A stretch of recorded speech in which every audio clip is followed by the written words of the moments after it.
Seguimos aquí en La Brújula por Radio La Luna y entiendo que ya estamos en contacto con el exgobernador de la provincia de Santa Fe en el periodo 2011-2015, doctor Antonio Bonfatti. Buenos días, Antonio. Buenos días, Mario, un gusto, ¿cómo están?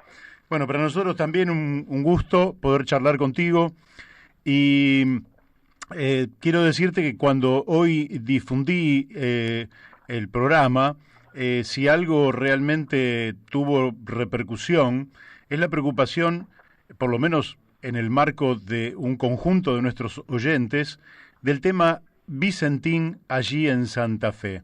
¿Por qué no nos podés hacer una descripción de la empresa y de sus problemas y de la intervención y posterior posibilidad de expropiación que está hoy, digamos, en el centro de la escena política argentina?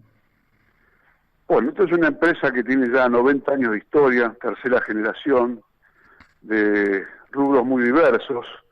Tienen frigorífico, tienen producción de biodiesel, crushing de soja, producción de aceites y harinas, exportadores de cereales. Es una empresa que tiene un peso enorme en la agroalimento en la provincia de Santa Fe, en el país. Segunda enorme de magnitud en la exportación de aceites y harinas, y está en un 9%, 10% de todo el mercado agroexportador, o sea que tiene una importancia fundamental dentro de lo que es la economía del país. Yo creo que hay razones estratégicas que definen a una nación, ¿no? Sí. La salud, la educación, el conocimiento, los recursos naturales, la universidad. Y en el caso particular nuestro, esta es una empresa también estratégica. Ha sido indudablemente, por lo que uno está recogiendo, mal manejada en el último tiempo. Se ha hablado de fuga de capitales, está involucrada con el gobierno anterior de Macri en haber tomado créditos por 350 millones de dólares en muy poco tiempo, escasísimo tiempo. Ya al final del mandato, cuando ya se estaba yendo el presidente Macri, esto está siendo motivo de investigación por parte de la justicia, el Banco Nación en particular, uno de los más afectados, con crédito por 18.000 millones de pesos. Bueno, hay que escuchar lo que dice la Bolsa de Comercio de Rosario, del cual uno de sus dueños fue presidente hasta hace no muy poco tiempo, en donde justamente la Bolsa de Comercio de Rosario está hablando de una empresa cuanto menos mal administrada, y también habla de la posibilidad de fuga de capitales. Claro. Entonces, nos parece que una empresa de estas características, los argentinos no podemos permitir que, dada la situación que todo el mundo acá en Santa Fe plantea que está en la posibilidad cierta de ir a la quiebra, que quede en manos de capitales extranjeros, que sigamos extranjerizando nuestra economía, que corran riesgo 7.500 trabajadores en forma directa, 21.000 en forma indirecta. Estamos hablando de cifra importantísima, y nos parece apropiado el hecho de que intervenga la nación. Ahora, yo quiero dejar un primer concepto. No creo en el neoliberalismo ni tampoco en el estatismo bobo y poco transparente. En esto quiero ser claro. Yo creo que nosotros tenemos la posibilidad de una economía social de producción, en donde podamos, Mario, tener en cuenta la transición verde, con innovación, con cadenas de valor, Claro. donde incorporemos el mundo cooperativo también con una integración vertical y horizontal. Y creo que es fundamental en esto tomar esta empresa como un modelo dentro de lo que puede ser del concurso y la quiebra, de darse lo que se llama el cram down, o buscar alguna alternativa, alguna figura societaria donde sea una empresa mixta, en donde los acreedores, que son muchos, hay 2.600 y tantos productores agropecuarios, cooperativas 100 y pico, de pequeño y de segundo orden, y creo que el gobierno debiera convocar a una empresa mixta en donde el gerenciamiento sea por parte en forma conjunta de cooperativas exitosas que tienen un gran expertise como FACA, como AFA, como ACA, perdón. Nos parece que sería una buena forma de integrar a capitales argentinos, capitales cooperativos. La propia empresa puede quedar con una parte, pero el rol fundamental lo tiene que tener el Estado. Esta es nuestra visión, al menos la que nosotros tenemos, ¿no? Bien, aquí ha trascendido que el gobernador Omar Perotti no estaría muy de acuerdo en esta posibilidad, es decir, en la intervención seguida por la expropiación. Desde allí, ¿podés adelantarnos algo? ¿Tenés alguna información? Mira, se sabe muy poco de lo que piensa Perotti. Perotti no habla. El que ha hablado ha sido su ministro de la producción, que estuvo en desacuerdo con la expropiación. Ahora, creo que lo que está sucediendo en esta situación es un poco el volver, lamentablemente, en este país a plantear las cosas en blanco y negro. Sí. Y la grieta está presente en ello. Y creo que hay que serenarse y plantear las cosas con responsabilidad. Digo, porque los mismos que se quejan y aplauden y cacerolean son los mismos que en el 82, cuando Martínez de Oz estatiza la deuda privada, aplaudieron, pero a favor. Sí. Entonces, bueno, no hace mucho vino una empresa china, COFCO, es una empresa muy grande del Estado chino, y nadie habló de maoización. Claro. Entonces digo, acá lamentablemente siempre ponemos las cosas en un blanco y negro en lugar de pensar primero del interés de la nación, en salvar a una empresa. Yo creo que esto es lo que tiene que estar primando por sobre todo, defender a los trabajadores, una empresa estratégica, pero actuar con cautela, con responsabilidad, y que la justicia también actúe, porque creo que tiene que aclarar muchas cosas en este caso. Claro. Sí, sí. Y por otra parte, nuestro comercio exterior, donde pasamos, como vos decís, ¿no?, de por lo menos antiguamente, de tener un IAPI que monopolizaba prácticamente todo el comercio exterior, a una privatización y extranjerización del comercio exterior que, si Vicentín cayera en manos extranjeras, sería prácticamente total. Así es. Bueno, pero fíjate vos que muchos de los que levantan ciertas banderas no dicen nada cuando estas cosas están ocurriendo, por ejemplo, en Estados Unidos, en Alemania, en Francia, la protección que se hace de sus empresas y evitar que caigan en manos extranjeras. Yo recuerdo, ya hace muchos años, pasado el tiempo, que era joven, fui a hacer un curso de capacitación y formación en políticas públicas. Nos habían invitado a una universidad de Estados Unidos. Y recuerdo la pregunta de un docente, dice: ¿usted cuántos aeropuertos privados creen que hay en Estados Unidos? Yo pensé todos. No, uno solo. Ah, mira. Uno solo. No había uno que fuera privado. Después me acuerdo nos llevaron a ver como ejemplo de gestión el circuito de Daytona. 220.000 espectadores tiene un circuito automovilístico. Yo pensé que también era privado. No, era del condado. Entonces digo, nos venden a veces muchas cosas, pero nos venden muchas cosas en favor de quien nos intenta vender. Claro. Pero nosotros debemos pensar, por eso digo, en el bien de Argentina. Muy bien. Hay otro tema, ahora cambiando la perspectiva, que tiene que ver con esta cuarentena. Yo supongo que vos te estarás cuidando como nos cuidamos todos, ¿verdad? Así es, no tengas dudas. Y te quería preguntar por el sistema de salud de Santa Fe, sobre el cual los gobiernos socialistas han hecho tanto sea en lo hospitalario como en la producción de medicamentos a través de laboratorios, y que yo pienso que a nivel nacional ha sido poco propagandizada por ustedes. ¿Qué nos podés decir hoy? ¿Cómo está ese sistema en torno al desafío que representa esta pandemia que tanto ha afectado al país, ¿no? Bueno, nosotros hemos instrumentado un sistema de salud que ha merecido elogios de la Oficina Sanitaria Panamericana, la Organización Mundial de la Salud. Ya lleva 30 años en Rosario y 2 en la provincia de Santa Fe, que tiene que ver con cambiar el eje del sistema en base a la atención primaria de la salud. Por eso el desarrollo de tantos centros de atención primaria. Fíjate que en Rosario, por ejemplo, para darte un ejemplo, hay 350.000 personas, que es el 95% no es el 100%, el 95% de las personas que no tienen cobertura de salud privada, obra social o mutualidad, están atendidas en el sector público y están adscriptas a un centro de salud donde viven a menos de 10 cuadras de cualquier efector de salud.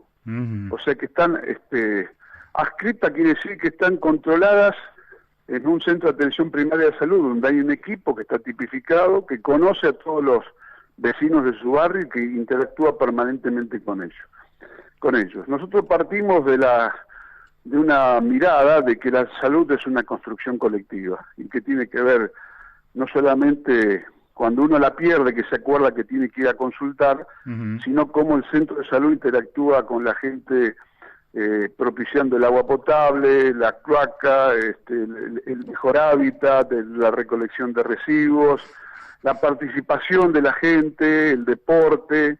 Por eso la atención primaria y los centros de salud interactúan con la escuela, con la vecinal, con el club, con los vecinos, y tienen espacios también para que la gente se reúna, porque tomar mate también hace a la salud, etcétera. O sea, es una concepción totalmente diferente a aquella que dice que el dispensario, te espero cuando te enfermas, así te atiendo. Acá es la presencia en el territorio. Y eso nos ha permitido, en esta pandemia, Santa Fe tiene 3.400.000 habitantes, tenemos solamente 285 casos y apenas 3 personas fallecidas, y todos los casos han sido importados, no tenemos circulación comunitaria. Mira. Rosario tiene una sola persona fallecida con 1,5 millones de todo su Rosario y Gran Rosario. Claro. Que fue el cónsul de Chile, que ya vino enfermo de Chile, y no tenemos más fallecidos. Hemos construido 10 hospitales, 5 de alta complejidad y de emergencia, centro de especialidades médicas ambulatorias, o sea que hay una referencia entre el centro de atención primaria de la salud y todo lo que sea ambulatorio para la mayor complejidad. Producimos medicamentos, así que estamos orgullosos de lo que hemos hecho en Rosario y en Santa Fe. Bien, bien. Yo creo que sí, que ha sido una experiencia que... te pregunto un poquito por el tema de los medicamentos, porque evidentemente los laboratorios farmacéuticos representan uno de los grandes negocios, no solamente en la Argentina, sino en el mundo. Ustedes proveen de medicamentos a la población de Santa Fe y también a otros estados, sean municipales, provinciales o el Estado Nacional. Sí, por convenio, y fuimos partes oportunamente del plan Remediar, donde se le vendía medicamentos. Mira, todo lo que se produce de medicamentos, tanto en la provincia como en el municipio de Rosario, el 84% satisface la necesidad de atención primaria, el 84%, y el 64% de los hospitales. No producimos drogas anticancerosas y algunas de mayor jerarquía, pero si pusiéramos todo el esfuerzo de nación, provincias y municipios, yo creo que cuántas cosas podríamos hacer juntos y cuántas dificultades podríamos vencer, ¿no? Porque, claro, insisto, 84% de los medicamentos de atención primaria, en donde se resuelve, la cifra es muy parecida, el 85% de todas las patologías se resuelven en atención primaria, no es un dato menor. Claro. Ahora vuelvo a cambiarte de tema y que tiene que ver con algo que efectivamente causó bastante conmoción, que es el tema de la seguridad en Santa Fe. Vos mismo fuiste víctima de un atentado en un momento que dio lugar incluso a algunas infamias por parte de alguna dirigencia política que se pretende, bueno, en fin, pero no me voy a meter en esos rincones de la política que no corresponde. ¿Cuál es el problema estructural a partir del cual se ha desatado toda esta inseguridad que ha envuelto a Rosario? ¿Ha sido un problema social, un problema cultural, un problema geopolítico de tener los puertos, de estar los puertos privatizados? ¿Cómo lo explicarías vos para que nosotros desde, bastantes kilómetros de distancia podamos entenderlo? Bueno, es indudablemente multicausal. Esto empezó hace muchísimos años con las barras bravas de los clubes de fútbol, clubes que no tenían elecciones internas para renovar autoridades, que apañaron a personas obviamente delincuentes, que cada vez fueron tomando mayor protagonismo, que después empezó la etapa de la venta de comercialización de drogas. No es menor tener alrededor de Rosario 32 puertos de ultramar. Nosotros nos cansábamos de decir que se controlara lo que venía por el río. Son 849 kilómetros de costa que tiene Santa Fe sobre el río Paraná, más 2.500 kilómetros de rutas nacionales atraviesan Santa Fe, todas las que vienen del noroeste, vía Bolivia, vía Paraguay, y decíamos que por allí venía, que no había controles. Bueno, indudablemente eso fue con el correr de los años creciendo y nosotros trabajando en soledad, porque cuando nos hicimos cargo del gobierno, ni prefectura ni aduana, que son quienes deben controlar el río, tuvieron capacidad suficiente, y por otro lado tampoco los controles fronterizos o los aéreos en un territorio tan vasto. Nosotros tenemos 139.000 kilómetros cuadrados, son lo que tiene la provincia de Santa Fe. Siguió creciendo eso, pero quiero remarcar algo: la inactividad absoluta de las fuerzas federales en la provincia de Santa Fe, de la justicia federal, perdón, de la justicia federal. La justicia federal es prácticamente inexistente. Tuvimos 3 jueces federales para un delito que fue creciendo con el tiempo. Fíjate que fuimos nuestro gobierno los que pusimos presos a los tan renombrados la banda de los monos, sí, y tantas otras, Alvarado y demás, y cuando nosotros pasamos las actuaciones, porque estuvieron presos por homicidio, asociación ilícita, tenencia de armas de guerra, pasamos las actuaciones a la justicia federal por tenencia de drogas, nos devolvían los expedientes. Realmente fue vergonzoso eso. Y también un poco lo que vos decías, así un poco soslayadamente, ¿no? Toda la adjudicación de los problemas desde el punto de vista político y los motes que nos pusieron, lo digo concretamente, los narcosocialistas, ¿no? Sí, sí. Para atacar a quienes no pensamos igual al gobierno de turno. Bueno, estas cosas nosotros las enfrentamos. Hoy el delito fue bajando paulatinamente con el transcurso de los años durante mi gestión, la gestión de Miguel Lischit, y todos los que decían ahora que venían a resolver los problemas, bueno, se ha triplicado el delito de homicidios en los primeros meses previo a la pandemia. Entonces digo, nadie tiene la bola de cristal en esto si no se actúa con inteligencia, si no se actúa en forma coordinada, si no se abordan también los problemas del desempleo, etcétera. Es un problema complejo y múltiple que se da fundamentalmente, bueno, con las características geopolíticas que vos hablabas de Santa Fe, pero que lo vemos también en los grandes urbes en la provincia de Buenos Aires, alrededor de la ciudad de Buenos Aires, en las villas de la ciudad de Buenos Aires. Hay problemas sociales que tienen que ser enfrentados y que a veces exceden la posibilidad de accionar, tanto de un municipio como de la provincia. Sí, sí. Y ahora, Marcelo Saín, vos decís que se triplicó el número de crímenes. En los primeros meses sí, y ahora había aflojado esos días de reclusión que tuvimos por la pandemia, y ha rebrotado en estos últimos mes y medio, 2 meses, ha rebrotado nuevamente. Mira. Hay sí en esto como una especie de cultura, digo, una cosa terrible lo que uno plantea, ¿no? Sí. En algunos niños jóvenes que, digamos, forman su identidad a partir del delito, y esto es grave. Esto es grave porque son de estos famosos tiratiros que yo escuchaba antes de ayer. Murió la mamá de un chico que está preso precisamente por ser un tiratiros, y escuchaba, o leía mejor dicho, las escuchas que se hacían sobre ella. Estaba orgullosa de su hijo.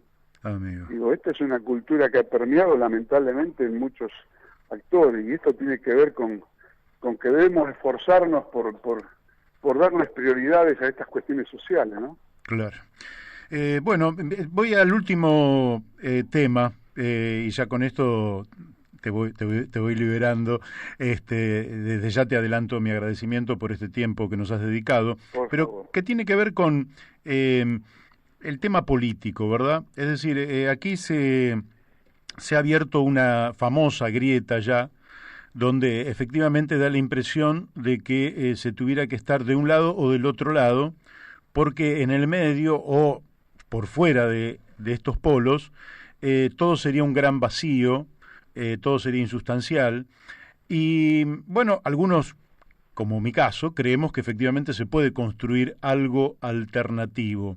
¿Cómo estás viendo vos en términos de la polarización y de la posibilidad de crear algo alternativo a esta bipolaridad que, si la midiéramos en términos de eficiencia en la labor gubernamental, podríamos decir que no nos ha traído buenos resultados al conjunto de los argentinos? Por tanto, la posibilidad de crear algo estaría perfectamente justificada, ¿no? Coincido totalmente. En este blanco y negro es imposible que Argentina se desarrolle, porque cuando uno dice A, el otro dice Z, ya por el solo hecho que el otro dijo A o viceversa. Yo creo que hoy el gobierno tiene una enorme responsabilidad. Claro, ha pasado muy poco tiempo para poder construir algo diferente, porque la pandemia nos, en alguna medida, trastocó todos los proyectos, ¿no? El gobierno tiene la enorme responsabilidad de convocar, de abrir el diálogo, de escuchar, de no imponer, porque si pretende imponer como se hizo anteriormente, nos va a ir mal. Yo creo que una herramienta es el Consejo Económico, Social y Político. Hay supuestamente un proyecto de ley por parte del Ejecutivo, pero cuidado, que no sea una pantalla y después hago lo que yo quiero. Si el Consejo Económico, Social y Político es para fijar políticas de Estado, claro, donde interactúen los partidos, pero fundamentalmente los actores económicos, gremiales, sociales. Tiene que haber mucho diálogo. Y otro tema no menor, es una reforma en la justicia. Nosotros tenemos una justicia que en nuestro país no es independiente. Eso conspira contra que cuando alguien comete un ilícito tenga el castigo suficiente, y fundamentalmente en este país siempre termina pagando el pato el ladrón de gallina, ¿no? Sí. Y no los grandes desaguisados. Y el otro tema, respetar el federalismo de una vez por todas. Nosotros tenemos que ir a una sociedad más participativa, pero en donde el interior del país tenga el protagonismo que corresponde, porque somos un país muy diverso, muy de mucha complejidad, y creo que por allí hay una mirada a veces muy centralista de la ciudad de Buenos Aires, que no contempla lo que es el interior del país, con la necesidad que tenemos de hacer un territorio mucho más poblado, no esos conos urbanos tremendos donde es invivible la vida. Y todas estas cosas creo que son las que tenemos que de una vez por todas discutir, y fundamentalmente también poner muchísimo, pero muchísimo acento en el tema de la educación, tanto en los 3 niveles, y también en ciencia y tecnología al servicio de cambiar la matriz productiva en nuestro país. Nosotros tenemos que agregar valor, tenemos que generar más cadenas, en cada pueblito agregar valor a nuestra economía. Ahora, esto se logra con transparencia, se logra con honestidad en el manejo de la cosa pública, y si no, seguiremos en la grieta, lamentablemente. Sí, lamentablemente. Sí. Pero ves la posibilidad de que se construya algo que, no digo que sea un puente entre las dos partes de la grieta, porque eso no es imposible, es imposible. Imposible. Pero sí que genere, por lo menos para un sector de la población, algo distinto, atractivo, que pueda abordar estas cuestiones, como vos planteás, en el marco de el necesario diálogo entre los argentinos para poder acercar soluciones a problemas concretos que se vienen arrastrando por décadas, ¿verdad? Ese es el camino. Ahora, hay que poner mucho esfuerzo para tratar de lograrlo, porque lamentablemente tanto unos como otros, ambos lados de la grieta, hicieron mucho para profundizarla. Bueno, nos llevó por mal camino, eso, lamentablemente. Bueno, Antonio, te agradecemos muchísimo esta participación en La Brújula y esperemos volver a charlar contigo, por lo menos en un futuro no tan lejano. Bueno, Mario, a disposición, un abrazo muy grande y saludo a toda la audiencia. Muchas gracias. Bueno, hemos hablado con el gobernador de Santa Fe, periodo 2011-2015, ex gobernador si ustedes quieren, que ha sido absolutamente claro en temas que son sustanciales para la vida de los argentinos.